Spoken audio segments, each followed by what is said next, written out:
Hillary has been lengthening her excuses as to why she lost the election. She didn't really lose the election. It was stolen from her by, I think it's up to 24 different excuses she has now. Number 24 is content farms in Macedonia.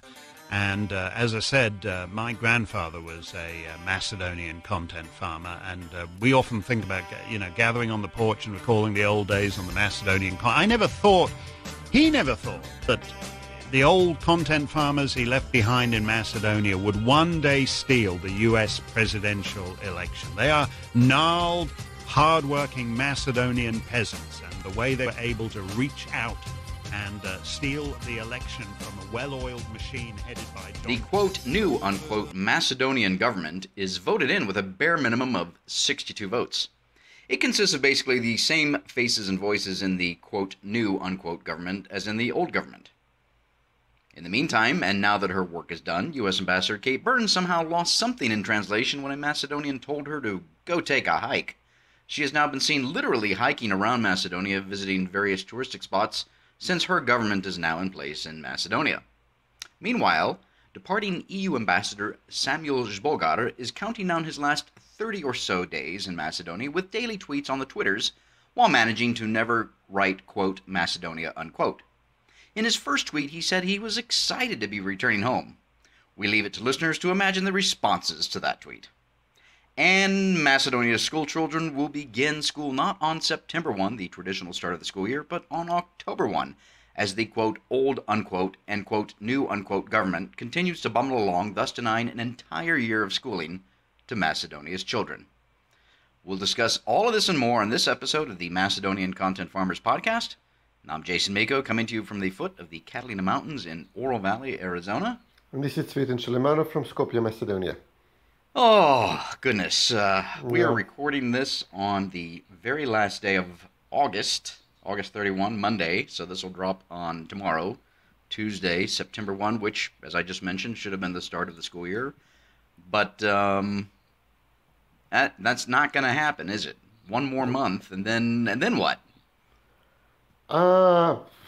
They're completely unprepared, and teachers' unions. We do not have an official teachers' union like you do in the U.S., but it's unofficial. It's exceptionally powerful. They were used to sabotage Nikola Gruevski's attempt at some modest reforms in education. They just ignored his push to have computers used in schools sooner, years before the crisis. We could have been well prepared for online education, and now they're basically saying, we stay at home, we don't feel safe, you keep paying us full price. We'll send an email to the children every, 2 or 3 days just to keep up, and that's basically all we intend to do work-wise, and the government is, playing along with them. I know Macedonia, obviously, I know Macedonia has a number of private schools. Does this apply to them as well? Very few. I mean, you already pay for the public school with your taxes, right. And there is no voucher system that could take the edge off from paying the bills. It's like 2,000-3,000 euros a year to attend a private school, and few people can afford it. And they figure, okay, I already have purchased a place, usually trying to locate myself next to a good school, and why pay even more money to go to private school. Actually, this is a blessing in disguise, because in the reconfiguration of the government, Zaev had his practically biggest rival for the leadership if he lost. The challenge would have come from there. Mila Tsarovska, this far-left, Soros-educated, favorite of the diplomatic circles here. He moved her from labor and welfare, which is gobbles of money you distribute to poor people and you buy their votes for election. He moved her to education, which is now the hot potato issue. She now has to start the school year somehow, and she needs to argue with teachers to go back to school or go on Zoom eventually. So it's a huge, blow. Zaev's move basically to neuter her in case she wants to challenge him in the future. She will have the worst job in the government. But also she's so far left that I was just discussing this. having the children taught that this was always North Macedonia and all the, concessions the Greeks demand that, we are a ruthless nation, basically created like 50 years ago. That's now becoming one of the smaller problems with Mila Tsarovsky in education.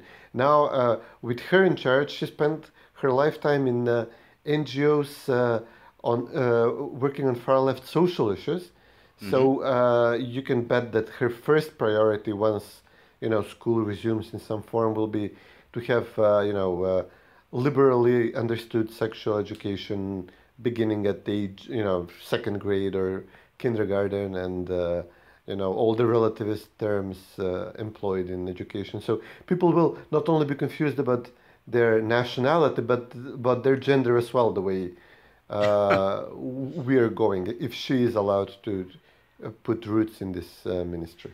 Wow. Well, students have another month at home, so, and I think I said this last week, parents, even grandparents, uncles, aunts, older siblings, this is your opportunity to make sure that Macedonia's youth know Macedonia's history, know that it is simply and only Macedonia, that they understand the importance of tradition and heritage and culture and history. And you got a captive audience at home, and just drill that into them, and make sure they know that, so that when they do eventually go back to school, they can tell their teachers, sorry, teach, it's actually just Macedonia. So, but as for the lesson plans, Zoom, we know that doesn't really work well anywhere, and of course the kids miss the socialization of being with each other, and they need that. And I think it's the American Academy of Pediatricians here basically said that keeping kids away from school and away from the interaction has its own damaging health effects. So I'm sure that is the same in Macedonia, and indeed anywhere else around the world. But you bring up a good point on the political side of things, of Zaev having put her in charge of that ministry to basically neuter her. And we'll leave it at that. But that leads us back to the way we open this, with the quote-unquote new government of Macedonia voted in on Sunday night, just before midnight, with 62 votes. Again, for listeners, the parliament has 120, so you need 61. They got one extra. That's Mendu Thaci from DPA, which used to be the largest ethnic Albanian minority party in Macedonia under the late Arben Jaferi, but he died, and so did the party, and which is exactly what will happen to Dewey and Ali Ahmeti when he dies, because they are cult of personality parties centered around a strongman. But anyway, so there's the new government. He goes to The Hague tomorrow, or the day after. Yeah, that's tomorrow. Oh, yes. His right. testimony. I wish he was going to stay, but apparently he's going to give testimony for what, the Kosovo Liberation Army, right? I mean, to be fair, they don't tell you if it's a testimony as a witness or as a defendant. I mean, that's don't ask me how I know. Basically, you're not informed of the nature of the investigation, and whatever you say, things can go this way or that way. Ahmeti says that he's only going there as a witness, but that's not how it works. He has pardoned for war crimes in Macedonia, and this special prosecutor's court, I think it's only has mandate over war crimes in Kosovo. Yeah. Now, the Ahmeti Zuchaka was operating from Kosovo, so in theory, in a broad definition of, they might prosecute him for 2001, but very unlikely given all the politics. But they're investigating war crimes by the Kosovar Uchaka, and Ahmeti was part of that thing as well. So we'll see how that goes. Well, right. And again, just to go into a little history, because certainly the U.S. ambassador doesn't know this, nor do any of the other Western ambassadors there, because they just got there and they'll leave tomorrow, figuratively speaking, and they don't care about the past anyway. But yeah, Ali Ahmeti basically lost out in the spoils from the Kosovo War of 1999, and so came over to Macedonia to start a war to try and get his spoils, which I guess to his quote-unquote credit, I guess he did, because he's in government and controls a lot of things. But again, he's in ill health. At one point, he'll be dead in the next, 3 to 10 years. And and then that's that. So, but it will be interesting to follow his journey to The Hague and Mm. and see what happens there. But if he's away, then that means, and he has a vote. He right in Parliament.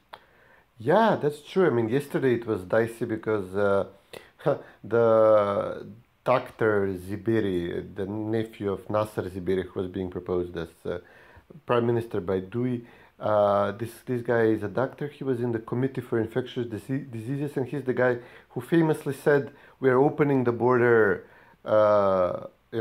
Having primarily in mind the fact that we need our Albanian people to be able to come and vote in Macedonia.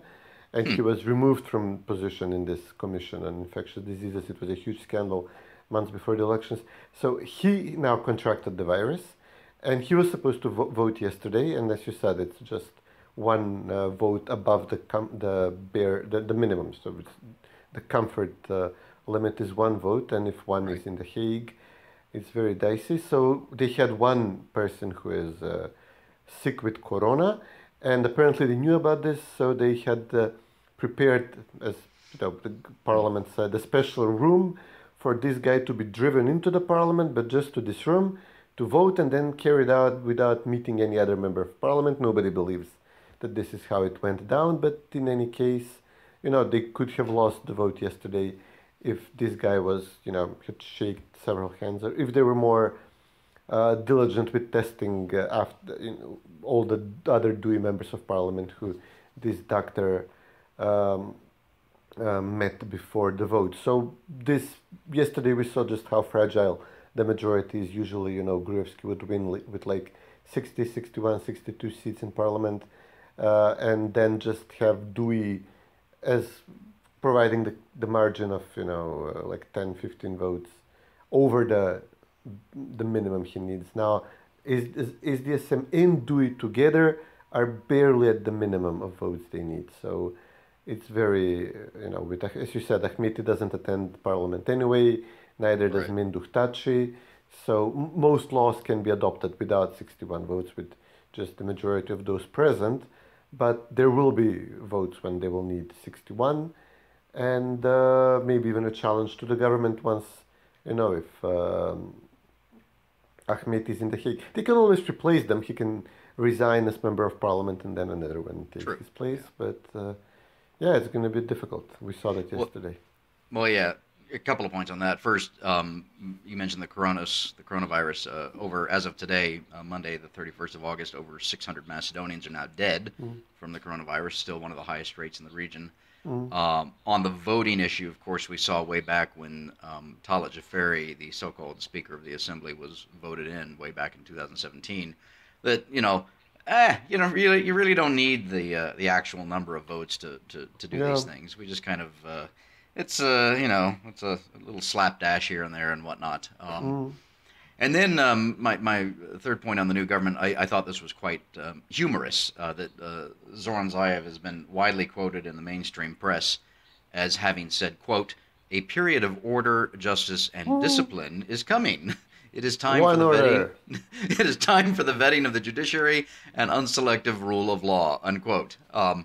So I guess the first question is, a period of order, justice is coming. So it's coming in now, but what about the past 3 years? Isn't that what he promised the past 3 years? And that didn't come then. Why is it going to come now? And then the vetting of the judiciary and the unselective rule of law. He says that with a straight face, as his Yeah. former chief prosecutor, who was given an award, best special chief prosecutor in the Balkans, sits in jail or awaits jail. And the entire special prosecutor's office is no more. And it's just it's humorous to a degree. Yeah. Unfortunately, it's sad. And then, of course, the United States ambassador, whose salary I am forced to pay, Kate Burns, continues her incessant tweeting on congratulations to the government and yada yada yada, while she literally takes hikes around Macedonia. As one of our friends on the Twitters, Svetlana, said, something got lost in translation when somebody told her to go take a hike, and well, she did. She is. Yeah. She also mentioned fighting corruption or rule of law or something in her tweet. And I get. I mean, yeah, it's humorous. It's beyond absurd. You know, Yeah. at this point, it's you really have to be a very cynical person to process all of this. But I suppose they're gonna arrest somebody from SDSM side. I mean, Oh, Frosina Remensky is being charged now. If they wanna lay it all on her, uh, it may probably have to be somebody else, somebody higher, so they can be able to claim that they're fighting corruption. And there is some stupid, just a few blocks from here, there is some Albanian guy torched his cafe on a busy spot in next to the Skanderbeg monument, and he's now started building like a big building, like apartment, office. I don't know what he was thinking. And Zaev said we're going to demolish this. So they may dynamite this place. Maybe it was just built. They just built the top floor. Maybe it's all design by design to just explode something and then say, okay, look, the laws apply. We arrested Frosina, one of our own in the racket scandal. We arrested Katic, obviously. Boki is one of our own. He's going to go to prison. We blew some Albanians, just first floor of his building. But then the journalist started asking Zaev, and this is funny, because he is inciting divisions in Vymera through Sasha Mialkov. right. And, and then there are so many criminal cases against Mialkov, and they're all getting nowhere fast, because Zaev obviously needs Mialkov to weaken, divide Vymera, and to hobble them while he's trying to form a government with 62 votes. So when they started asking him, okay, but Sasha Mialkov, Nikola Todorov, who's also supporting this group, he has criminal charges. Yes, I will have them arrested too, Zaev said. And now that's a huge, very tall order, because he can't do it, because then, Vymera is rid of troublemakers within the party who are, they will hold a press conference every other day, and then and they're really discredited people. I mean, in one instance, it's a former mayor of the municipality where I live who literally allowed an Albanian suspicious developer to build like a huge building in a beloved patch. I mean, this was like a sacred place for the people around. We want to preserve this meadow, this area, this greenery here. We don't want a building here. And the mayor gave it to this developer. And now the mayor said, yes, I confirm I am buying a 600,000 euro business, on the lowest floor, office space in this building, whose permit I allowed against so much opposition and pressure against me. So this is like a caricature of a corrupt mayor. So they couldn't even reimburse him through a different location. He actually decides to buy real estate in the building whose construction he approved against all this opposition. And it cost Vymera, obviously, in this district. And he's now calling for change. I'm the representative of Aerodrome. I'm calling for Mickoski to resign. So it's not just Mialkov. I mean, the people they have are the members of parliament who voted for the name change, people like this guy. And this is what Zaev is relying on to weaken, to divide Vymera. And they're asking him, okay, when are these people going to prison? And he can't answer. Wow, that is something else. Yeah. Let's go back to kind of the new government and what we can expect with them, etc. We've got Artan Grubi, the new deputy first prime minister, co-equal with veto power, whatever his title is, who is busy basically trying to rub the faces of Macedonians into his new position. And I think it's worth remembering that he's a youngish guy, late 30s or something like that, and he's essentially been groomed. I think it was the Dutch embassy that has been that's been grooming him all these years for this position, and a lot of the embassies do that with various ethnic Albanians and ethnic Macedonians from the left, of course. But he's got this new, what is his actual title? First Deputy Prime Minister or co-emperor in this case. co-emperor, With the veto power. the co-regency. Let's see. We need to go back to ancient Rome to pull out some of these titles. Consul. They would have two consuls or something. The consul, the tribune, Caesar. Or more correctly, if we are partitioning the country, the emperor of the western part of the country. Yeah. Now we're not going to do that. So anyway, what's his what can we expect from Mr. Gruby, the personal assistant to Ali? Yeah, as you said, product of the diplomatic corps laboratory here in Skopje. A very nationalist guy was involved in this big fight over the Kala fortress in 2013, and he was fired from the Dutch embassy over this. He's always a nationalist.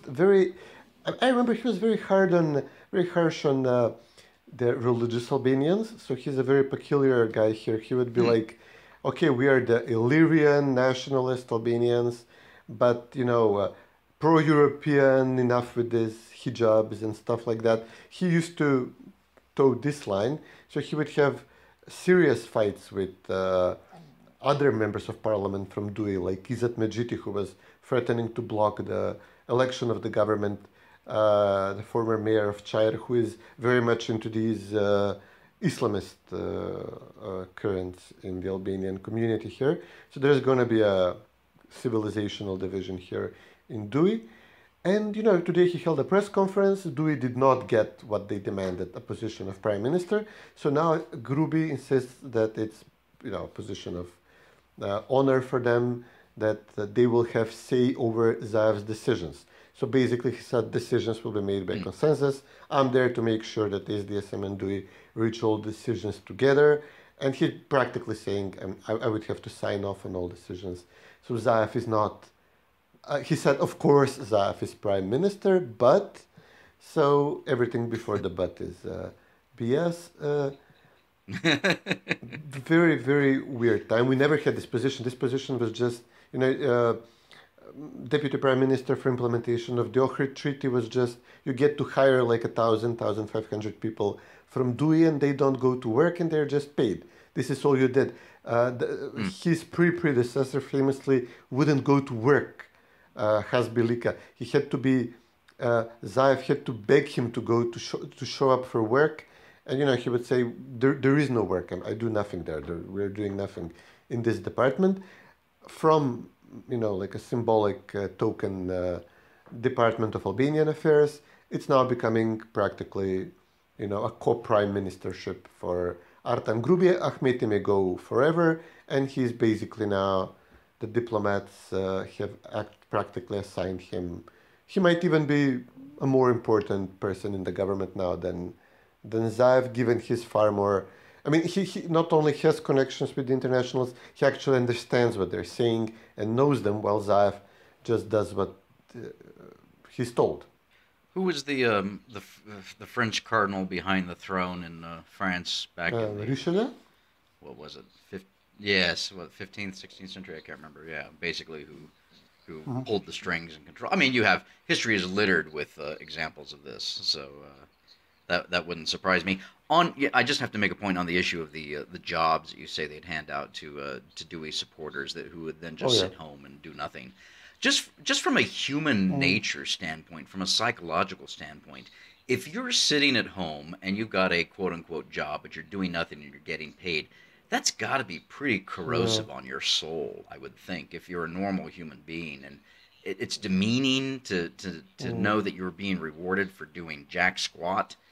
And it basically says that, you know what, you're not really worth anything. You're worthless, but we need you as a prop in our play, and so we're going to pay you, and you're going to sit home and do nothing. And it's just, again, corrosive, I think is the right word on the human soul. But anyway, maybe that's what they want. Good luck to them, I suppose. So some other roles, we've got Nick Dimitrov, who was the foreign minister who orchestrated the whole name change and identity change, and the agreement with Bulgaria is now switches with Bujar Osmani, who becomes the foreign minister. And of course, I got sick of scrolling through the Twitters and seeing all of our Albanian friends in Kosovo, mostly Kosovo, crowing and about the fact that they've got three ethnic Albanian prime ministers in the region, Foreign I minister. mean foreign ministers, yeah, sorry, and it's just well, they will Yeah, have prime ministers at some point. So yeah, we get ready for that round of crowing as well. It's I mean, they do so, I think, at their own peril. There will be a backlash anytime you do that. It's kind of like over here. You know, we keep being told by the left and the progressives and a large number of Democrats, and certainly Hollywood and Black Lives Matter and others, that as white people we are inherently racist. We must ask for forgiveness, but no forgiveness will be forthcoming. There's nothing we can do. And you know, over and over again, when you're told these things, over and over again, when you're told that the Albanians have all the power in the region, it invites a backlash, yeah, and there will be a backlash. yeah. Just look at Montenegro. They have a So, similarly oh yes, corrupt person like Zav, similar profile, pro-European, pro-NATO, kleptocrat who did not even hold a referendum for joining NATO while ours held it but stole it. And now they're forming a government, yeah, and he was openly, he said, I'm losing the ethnic. Okay, they have Montenegrins and Serbs, so practically their majority nation is divided, but so is ours. At this point, we're just looking for a word how to define the urban leftist Macedonians, who obviously were Yugoslav once, pro-Serbian, are now, completely deracinated. So basically, Milo Djukanovic, it's a $50 word. uh, and Djukanovic said, I'm losing my vote, and he implored the Albanians to support him, and he hopes to form a government with minority Albanians to bolster him, and with the diplomats propping him up. And there is even, he was also even involved in the same Deutsche Telekom scandal, which SDSM was so deeply involved in. So, yeah, it's a complete carbon copy, and this is apparently what the U.S. diplomats in the region want from their Balkan leaders. Completely corrupt person. They can,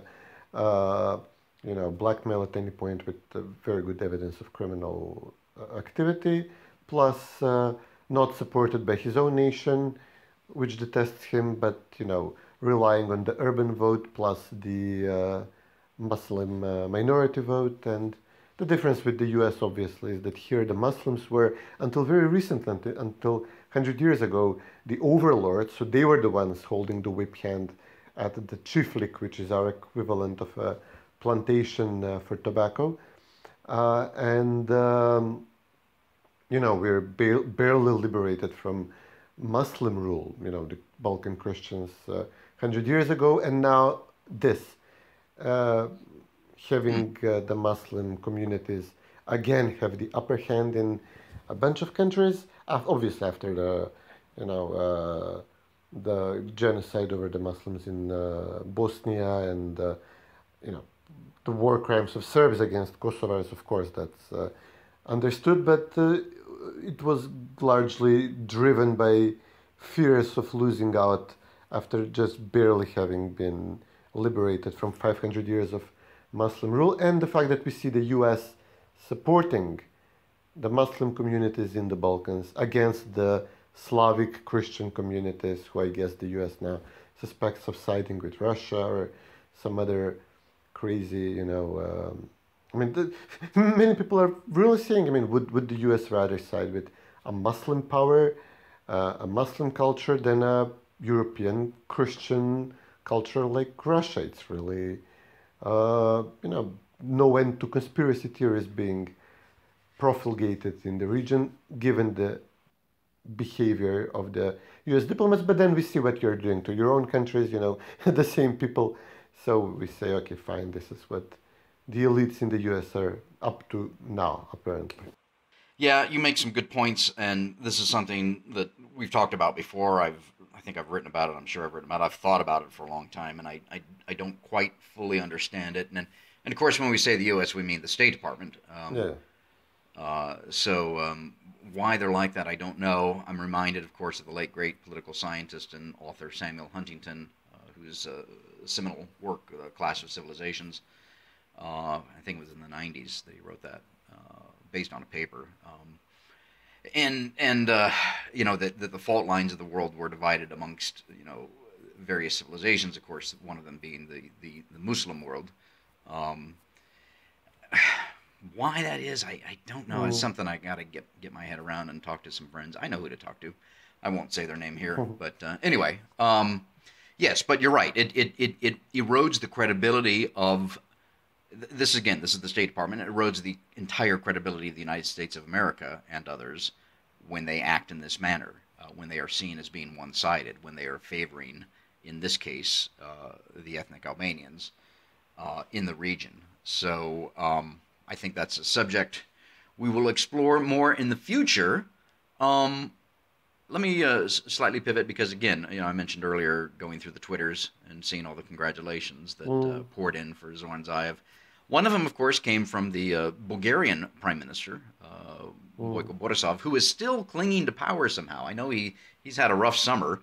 Here we are on the eve of September 1, and there's been protests there and calls for him to step aside, and I think they have elections next spring. But of course, he congratulates Zoran Zaev and then immediately says, well, we've got this treaty on the table signed 3 years ago actually, and we need to restart the work of the Commission on Historical whatever to basically he's saying you need to give us Skotse Delchev, and then we then we'll take the next step and see if we give you the green light to start EU accession talks. Yeah, the government will definitely be asked to do major concessions immediately. I mean, the Greeks and the Bulgarians were holding off until Zaev was elected, not to embarrass him and not to harm his chances. Now, as of today, practically, they no longer need to hold out, and Boyko immediately gave him both barrels. And it was, there was a bizarre moment during the swearing-in ceremony when practically Talat Jaferi made a mistake. He said, I will uphold the laws, blah, blah, of the Republic of Macedonia. And Zaev and the rest of the government stopped him, altered the words as they were repeating after him and said, of the Republic of North Macedonia. So an Albanian was protecting, by mistake, the actual name of the country, and the Macedonians were saying North Macedonia. It was so despicable.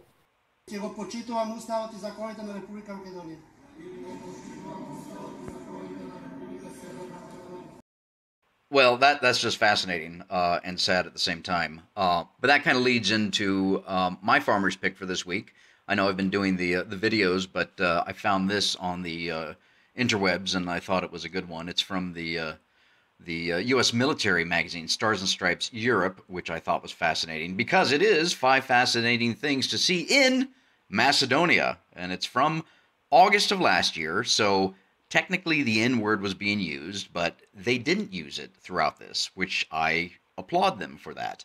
And it just goes through, it's a wonderful little travel piece about, and they've got Skopje, Matka Canyon, Mavrovo National Park, the Tikvesh wine region, and of course, Lake Ohrid. And so it's always fun to come across one of these little travel logs or tourism promotion things from somebody else that sings the praises of Macedonia.